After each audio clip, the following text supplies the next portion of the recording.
मंडळी नमस्कार, मी प्रफुल्ल कापसे, राहणार हिवरा धरणे, तालुका कळंब, जिल्हा यवतमाळ.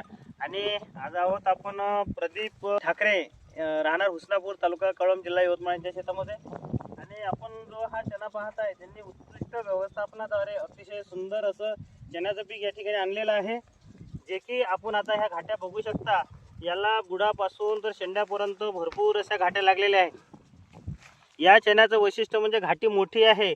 म्हणजे याच्यामध्ये जर पाहतो म्हटलं तर एका चण्याच्या घाटीमध्ये 2-2 दाण्याचं प्रमाण हे बऱ्याच ठिकाणी आपल्याला दिसेल. जसं की आपण आता बघू शकता मंडळी, हे याच्यामध्ये एक दाणा इथे पडला. हे असे 2 दाणे एका घाटीमध्ये, असं प्रमाण जे आहे ते खूप जास्त आहे. आणि या झाडाचं स्ट्रक्चर पाहतो म्हटलं तर उभाट आहे. जसा हा उभा वाढलेला आहे त्याच्यामुळे याला हवा, सूर्यप्रकाश याला चांगलं मिळते. तो एक फायदा या वाणाचा.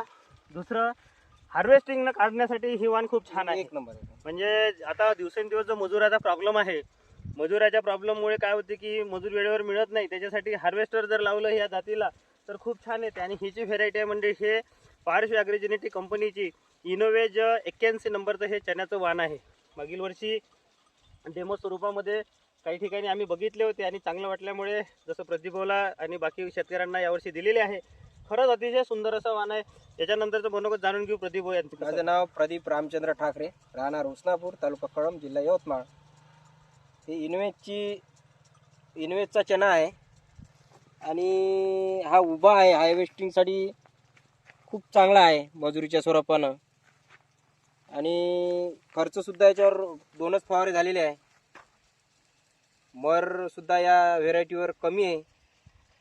दरवर्षी खूप मर होती, पण यावर्षी या व्हेरायटीवर मरसुद्धा नाही आली. म्हणजे हे वाण पहिल्यांदाच लावलेलं आहे आपण वाण. आणि घाटीची संख्या अशी भरपूर आहे सिरीज. म्हणजे एका लाईनला जर आपण पाहतो म्हटलं तर आरामशीर 10, 12, 13 घाटी अशा बिलकुल हो. दाना मोठा आहे साईजला. फुल पण असं मोठा साईज, बाकी व्हेरायटी पेक्षा. अच्छा, फुल साईज मोठीच आहे. आणि 2 दाणे असून साईज चांगली आहे. साईज चांगली. म्हणजे आता तुम्ही जे दरवर्षी चणा लावता, हो, तर त्या चण्याच्या तुलनेमध्ये किंवा अदर जे चणा राहते त्याच्या तुलनेत कसं बघा? हा चांगला आहे. म्हणजे कसं दरवर्षी पेक्षा आम्ही जॉकी बन नोटरा लावत आहे यंदा आहे आमचा प्लॉट. तर त्याच्यापेक्षा हे झाड उंच, हार्वेस्टिंग साठी आणि भरपूर घाटी आहे. ऍव्हरेज हो आता नंतर. आणि रोगराईचं टेन्शन नाही. म्हणजे मर सुद्धा याच्यावर काही तेवढी आली नाही. बिलकुल पतला होता लागन तर चांगलाच होईल. चला, खूप खूप अभिनंदन तुमचं. खूप छान पीक तुम्ही घेतलं. धन्यवाद.